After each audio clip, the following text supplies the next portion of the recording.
for them to run out and claim that it's Republicans who want to defund the police, that's like an arsonist showing up at the fire and blaming the firemen. That's like the Chinese blaming the Americans for the Wuhan virus. That's like OJ saying he's going to help find the real killer. That's like Democrats saying they're the ones that want to build the wall. It's absurd. It's ridiculous, and they know it. But you know what? They're also counting on the media, all encircling Joe Biden and saying, poor Uncle Joe, he doesn't want to abolish your police. Well, last time I checked, Bill de Blasio, the Democratic mayor of New York, campaigned on defunding the police, cut $1 billion from the NYPD. And you know what? De Blasio was standing on that same Democratic stage with Joe Biden. Yeah, the Democrats are facing a lot of backlash as they're trying to blame the Republicans to push to defund the police. Well, Sean Hannity joins us right now. He's up early. He's got a big day. Good morning, It's a miracle. I'm up early. How did that ever happen? Did you not go to bed? About 3:30, somewhere in there, Brian. About when you get up for work. Right. About when That's I a go little to bed. late for us. We're up earlier than that. Man, what a You're lot. up early Listen, because you're you heading to can- the southern border, right? You can keep your hours, I promise. I think the toughest in TV. By the way, Ted Cruz was funny last night. Yeah, that was great. On that your was from show. last night. So we watched last summer, and it was horrible, right? We're watching city blocks being taken over, Summer of Love Zone, Chaz Chop, Autonomous Zone, police precincts being burned to the ground. We watched the looting, the rioting. We watched 3,000 cops injured, pelted with rocks, bricks, water, frozen water bottles, and by the way, all of those people apparently are not going to be charged in what they did. And now the Democrats, who are almost completely and utterly silent and refuse to call them riots, now they've decided to say it's the Republicans' fault. George Orwell was a little ahead of his time, because that's about as 1984-ish as Sean, I can think of. The Democrats had to come up with a new strategy and a new narrative because crime is through the roof.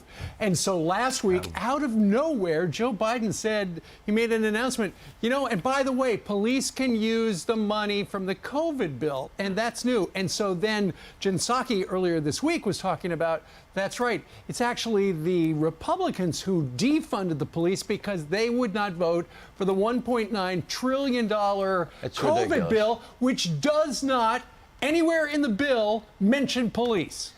Kamala Harris praised the defunding efforts that took place in California, in Los Angeles specifically. Kamala Harris also promoted the bail fund in Minneapolis. It was New York City that cut $1 billion from the police budget. Crime went through the roof. Then they come up with these insane no bail laws, which is that if they catch you, Brian, you better be careful. You're a bank robber in your spare time. If you rob a bank, literally, there was one bank robber that was on the front cover of one of the tabloids in New York. Robs a bank. There's no bail. They let him out. He goes out and robs another bank. Yep. They let him out. He robs another bank. And he's like thanking Governor Cuomo and Comrade de Blasio for allowing him to continue this very important craft of his and profession, which is robbing banks because they wouldn't put them in jail. But that's the same thing that they were doing to those people that were rioting and looting and involved in arson. Look, if you look at where this is happening, last year we had record increases in violent crime. In every case, these are blue states, blue cities run by Democrats for decades. They're the ones that push the defunding of the police. It's twisted logic on their part. One of the reasons I think they're doing it is because polling now shows overwhelmingly that the country is rightly blaming the Democrats for policies that are not keeping law and order. Simple concept. If we want to be able to pursue happiness, right? We're endowed by we can tell Joe Biden, creator, God, the creator of everything. We're endowed by our creator, life, liberty, and the pursuit of happiness. If you don't have law and order and safety and security, you cannot pursue happiness. And sadly, that is the case for way too many people in way too many cities. It's a problem we do know how to solve if we set our mind to solving it. You know, the folks don't like defunding, and they don't like what's happening down on the border. President Trump is heading there. Kamala went last week. And then we just learned this morning, Sean. Well, she kind of went there last week. She Photo went op. there for a photo op last week, but not where she should have been. Where the children It was are, a the detour on families her- are. her trip on to her LA. trip to California. But Sean, we learned this morning there was a 2-year-old child that was found on the Mexico side, abandoned on the side of the road.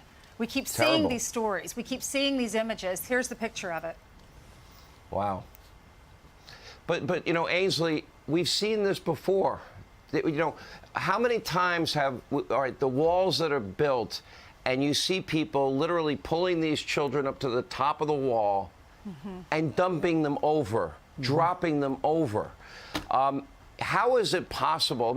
You know, it always comes down to imagine if Donald Trump were president. And I agree with Steve that the only reason that Kamala Harris made an attempt at this photo op, which is what it turned out to be, is because Donald Trump announced that he was going to the border. We will be there with him. We'll be there with Greg Abbott today, is because he went there. Imagine if Donald Trump is president in the middle of a pandemic and the images that we saw of really, I call them, they're cages. They're plastic cages, but the kids were trapped inside them. They had no opportunity to leave them. They're overcrowded in the middle of a pandemic, living on top of each other, high rate of testing positive for COVID. Military bases. Military bases. And Sexual assaults. Right, exactly. And then they wouldn't allow the governor of Texas to send in Child Protective Services to even look at these children. Now, yeah, you know what? If we don't protect these kids, we're doing everybody a disservice here. It's a 25-year high. We're probably on record now to bring in millions of illegal immigrants.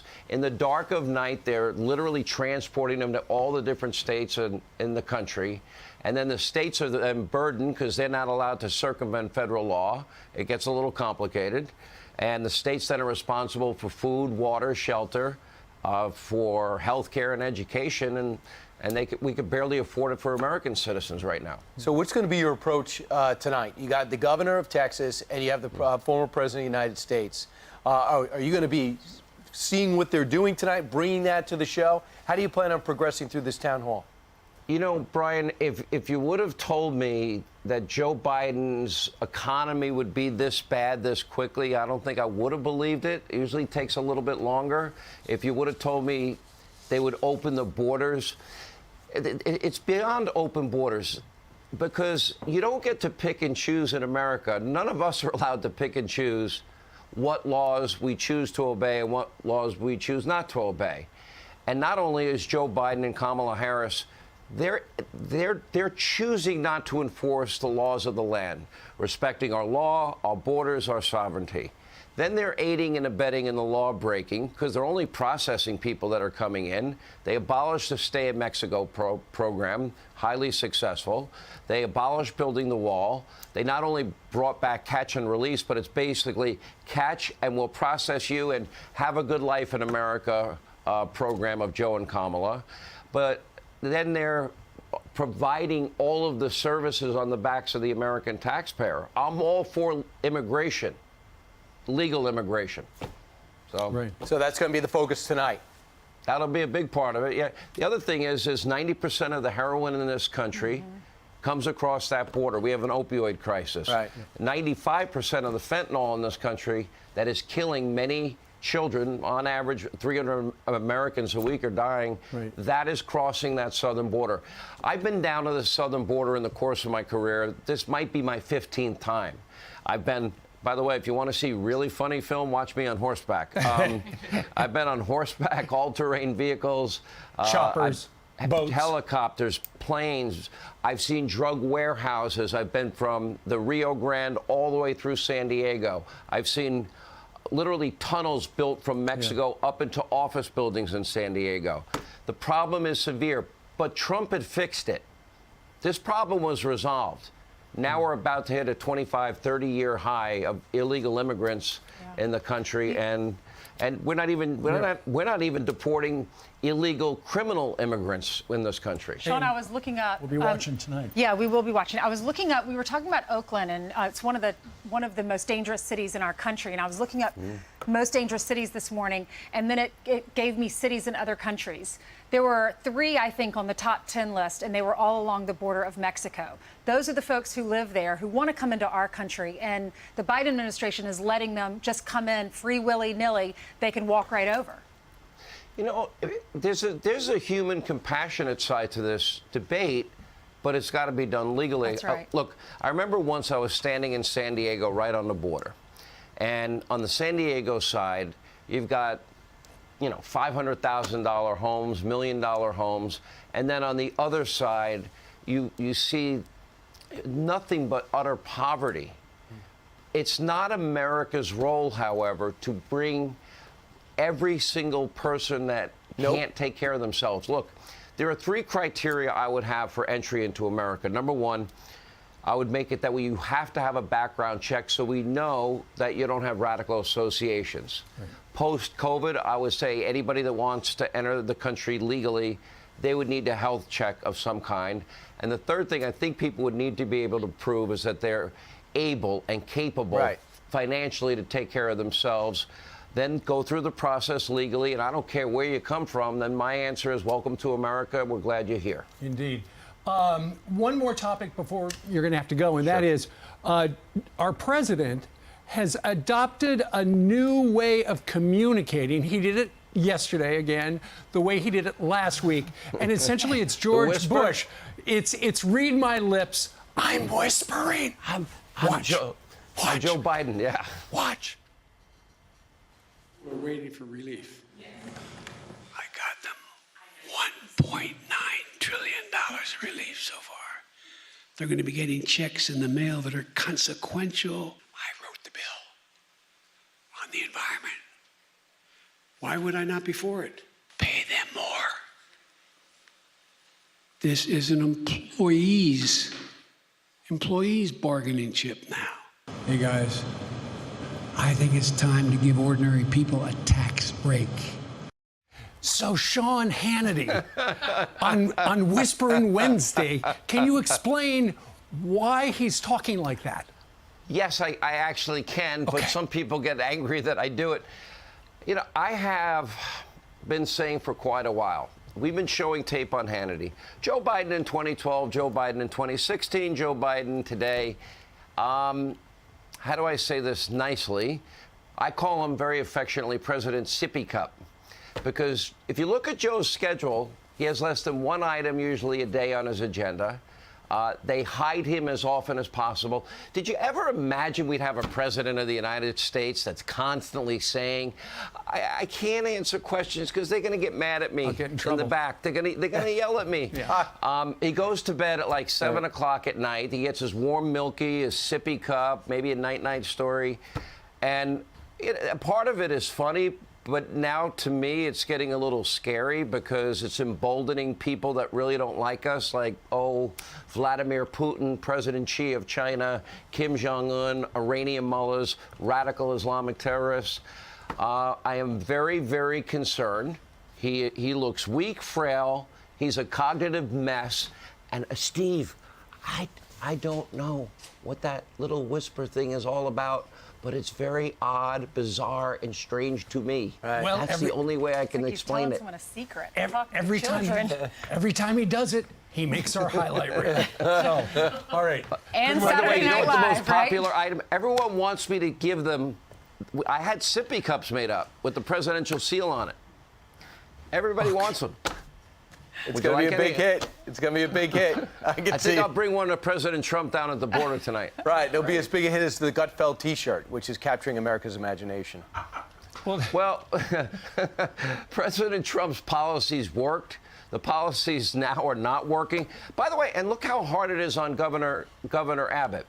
Legally, he's not allowed to enforce federal immigration law. So now he's got to spend $250 million as a start to continue building the wall that Donald Trump was building. So let me just tell you how powerful you are. You're the first guest we've had in the history of this show that no one in our ear is saying rap. Because we I just don't went really past care the what the time. word rap means. I don't rap on my own show. Why should I rap on your show? They're not even telling us to rap you. All right, Sean. Hannity, you got to break. It's a Can hard you break. stay I'm for like, another yeah, hour, relax. Sean? Calm down. Calm down. What's that? Can you stay for another hour? I'm sure I could. I'll be a little late for the interview, but We'll be fine with watching me. you tonight. All right. All right, Indeed. guys. Thank right, you. Town Thanks Hall, for Sean having me. Hannity, Love your Town show. Hall. Watch every morning. Thanks, Sean. All right.